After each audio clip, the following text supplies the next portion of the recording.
अपने आशियाना Holmes project के तहत मुथूट फाइनेंस ने उत्तराखंड के हरिद्वार के गेंदी खाता गांव के गरीब आदिवासियों को 10 घरों की चाबी सौंपी है। सीएसआर यानी कॉर्पोरेट सोशल पहल के तहत मुथूट फाइनेंस ने अलग अलग राज्यों में 250 से ज्यादा आशियाना होम्स को जरूरतमंद लोगों को सौंपा है। मुथूट फाइनेंस ने इस योजना के लिए 20 करोड़ रुपए बजट रखा है।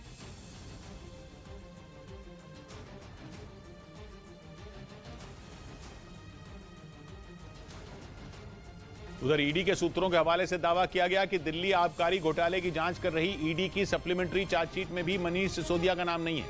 इस घोटाले में दिल्ली के डिप्टी सीएम मनीष सिसोदिया भी आरोपी हैं।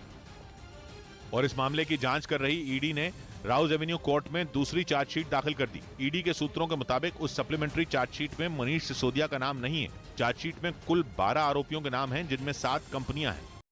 केंद्र सरकार ने गणतंत्र दिवस ये सिर्फ एक छोटे से बेडरूम से मशरूम की खेती करके महीने का 50,000 कमा रही हैं। मशरूम खेती सीखनी है तो फ्रीडम ऐप को अभी डाउनलोड कीजिए। स्वतंत्रता दिवस पर होने वाले समारोह के लिए डिजिटल पास बांटने का ऐलान कर दिया। यानी दिल्ली के कर्तव्य पथ पर होने वाले सबसे बड़े जश्न के लिए अब टिकट की लाइन में नहीं लगना पड़ेगा। रक्षा राज्य मंत्री अजय भट्ट ने इसके लिए आमंत्रण प्रबंधन नाम का डिजिटल पोर्टल भी लॉन्च कर दिया, जिसके जरिए लोग दिल्ली में होने वाली परेड को देखने के लिए अब डिजिटल पास ले सकेंगे। इस बीच लद्दाख में बीआरओ यानी बॉर्डर रोड्स ऑर्गेनाइजेशन भारी बर्फबारी के बावजूद श्रीनगर से लेह के बीच मौजूद नेशनल हाईवे को खोलने में कामयाब रही, जिसके बाद जोजिला पास की सड़कों पर गाड़ियां दौड़ती दिखी। हर साल भारी बर्फबारी की वजह से ये जनवरी में पूरी तरह जैम हो जाता था। हमने लास्ट ईयर से रिकॉर्ड टाइम के लिए ज्यादा देर तक खोल के रखा है अभी तक। बताया गया कि भारी बर्फबारी के बीच हाईवे को खोलने में बीआरओ ने 100 से ज्यादा जवान और कई मशीनों का इस्तेमाल किया।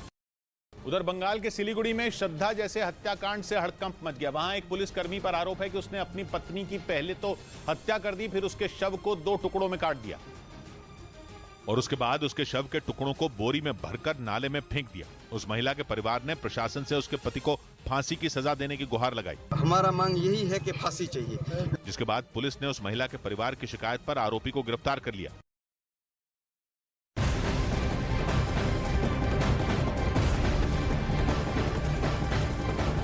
जोशीमठ मामले में केंद्रीय जल शक्ति मंत्रालय ने एक कमेटी का गठन कर दिया है, जो 3 दिन में केंद्र सरकार को अपनी रिपोर्ट सौंपेगी। इसमें पर्यावरण मंत्रालय के प्रतिनिधि, सेंट्रल वाटर कमीशन के प्रतिनिधि, क्लीन गंगा मिशन के प्रतिनिधि, स्टेट प्रोग्राम मैनेजमेंट के project director, national institute of hydrology के मेंबर को शामिल किया गया है।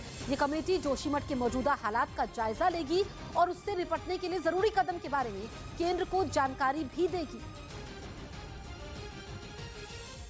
इस बीच खबर है कि ईरान में 3 दिन पहले जिस सुरक्षा अधिकारी की हत्या हुई थी, उसे ईरान की खुफिया एजेंसी ने ही मरवाया था।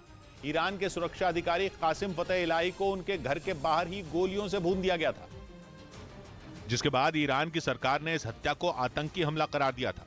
उस वक्त तो यह भी खबर सामने आई थी कि ईरान के कमांडर कासिम सुलेमानी की ही तरह कासिम फतेह इलाही की हत्या के पीछे भी विदेशी ताकत का हाथ हो सकता है, क्योंकि कासिम सुलेमानी 2020 में अमेरिकी ड्रोन हमले में मारे गए थे। हालांकि कासिम फतेह इलाही के मामले में खबर है कि ईरान की खुफिया एजेंसी उनके काम करने के तरीके से नाखुश थी, क्योंकि उसे इस बात का शक था कि वो ईरान में हिजाब के खिलाफ चल रहे प्रदर्शनों को खत्म करना नहीं चाहते थे। कहा तो यह भी जा रहा है कि उन्होंने प्रदर्शनकारियों पर कार्रवाई करने से भी हाथ खड़े कर दिए थे और इसी वजह से उनकी हत्या करवा दी गई।